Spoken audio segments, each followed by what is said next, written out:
साथियों, आज पर्यावरण दिवस है और पर्यावरण दिवस मनाने की हमें क्यों आवश्यकता हुई, ये बड़ा सोचने विषय है। क्योंकि हमने पर्यावरण को प्रदूषित कर दिया है, इसलिए इसे बचाने के लिए हमें पर्यावरण दिवस मनाना पड़ता है।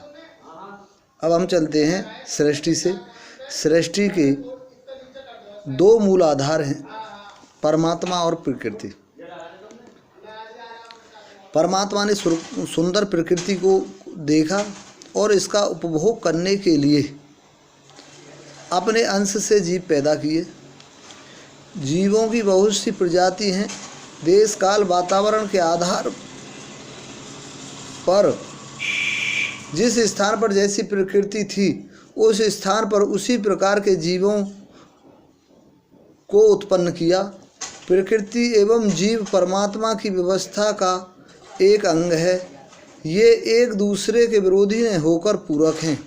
अगर ये अपनी अपनी सीमाओं में रहे तो एक दूसरे के सहायक होते हैं।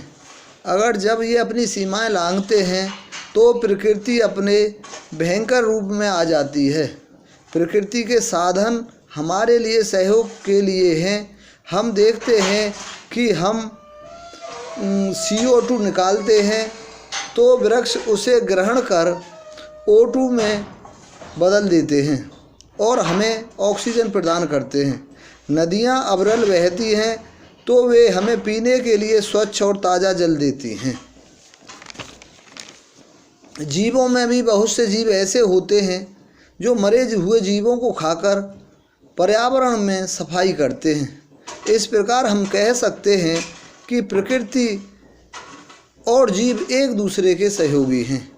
लेकिन पिछले कुछ दशकों में देखने को मिला है कि भौतिकवादी एवं साम्राज्यवादी सोच के कारण मनुष्य अपनी सीमाएं लांघ रहा है। जो वृक्ष हमें ऑक्सीजन, फल फूल, सुगंध देते हैं, मनुष्य कुछ रुपयों के लालच में उन्हें काट रहा है। युद्ध की होड़ में एवं साम्राज्यवादी सोच के कारण परमाणु बम फोड़कर तथा अन्य मिसाइल एवं बमों से प्रकृति के संतुलन को बिगाड़ रहा है। मनुष्य का पागलपन तो यहाँ तक आ गया है कि नदियों में बहने वाले शुद्ध जल को प्रदूषित करके अपनी मौत को स्वयं दावत दे रहा है। वैसे तो हम आज अपने को शिक्षित एवं 21वीं शताब्दी का योग्य नागरिक घोषित कर रहे हैं और हमारे कार्य पाषाण काल के आदि मानव की तरह हैं। हम कच्चे मांस को खा रहे हैं।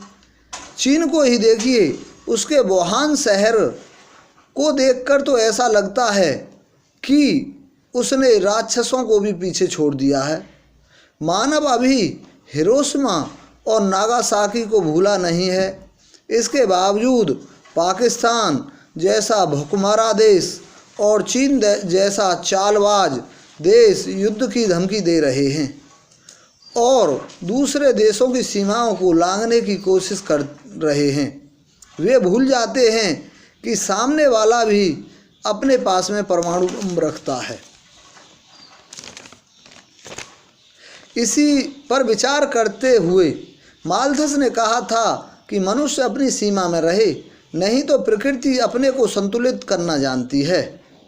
इसी का प्रभाव है कि आजकल भूकंप, तूफान, अतिवृष्टि, बादलों का फटना, कोरोना जैसी महामारी बढ़ रही है।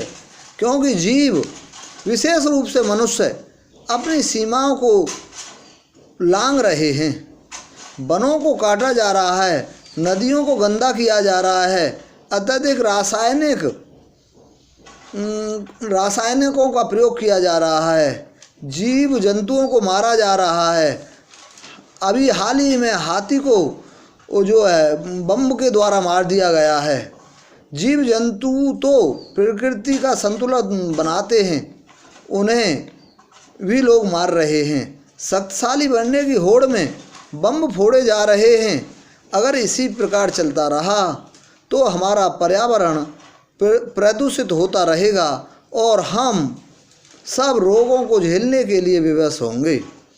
इसलिए इस समस्या से बचने के लिए विश्व स्तर पर पहल की गई है और प्रत्येक वर्ष 5 जून को विश्व पर्यावरण दिवस मनाया जाता है। इस दिन हम शपथ लें कि हम पर्यावरण को शुद्ध रखने में पूरा सहयोग करेंगे, वृक्षों का कटान रोकेंगे, नए पौधों को रोपेंगे, नदियों को दूषित होने से बचाएंगे, डीजल पेट्रोल का प्रयोग कम करेंगे, सौर ऊर्जा को बढ़ावा देंगे और साइकिल जैसे वाहन का भी प्रयोग हम बढ़ाएंगे। विश्व स्तर पर ऐसा वातावरण का निर्माण करेंगे जो कि युद्ध करने वाले देशों को अलग थलग कर दें।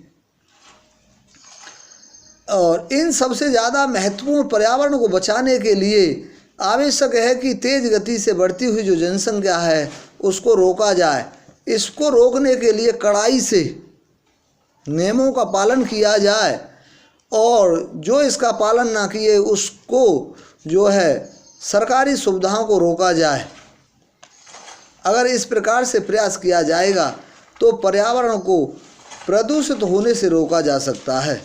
मैं अंत में यही कहना चाहता हूँ कि प्रत्येक व्यक्ति आज विश्व पर्यावरण दिवस के अवसर पर शपथ ले कि मैं आज से पर्यावरण को शुद्ध रखने में पूरा सहयोग दूंगा और एक आदर्श नागरिक की भूमिका निभाऊंगा।